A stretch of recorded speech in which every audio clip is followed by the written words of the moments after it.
பலத்த மழை, சூறாவளி, புயல், வெள்ளப்பெருக்கு, அனர்த்தம்.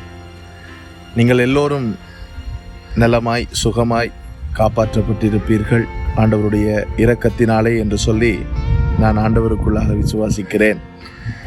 இந்த நேரத்திலும் கூட வேகமாக ஒரு வேத பகுதியை நாங்கள் தியானிப்போமா?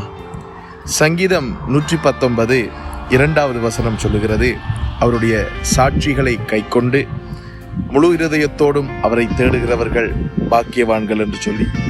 முழு இருதயத்தோடும் அவரை தேடுகிறவர்கள் பாக்கியவான்கள். யார் முழு இருதயத்தோடு தேடுகிறவர்கள் என்று சொல்லி பார்த்தீர்களானால், அவருடைய வசனத்தை முழு இருதயத்தோடும் கை கொள்ளுகிறவர்கள். கிறிஸ்தவத்திலே மிகவும் ஒரு கடினமான சேலஞ்சிங்கான விஷயம் என்னென்னு சொல்லி பார்த்தீங்கன்னு சொன்னால், அவருடைய வசனத்தை கை கொள்ளுவது. ஆகையினால் நீங்கள் வசனத்தை கை கொள்ளுங்கள், அவருக்கு முன்பாக பாக்கியவான்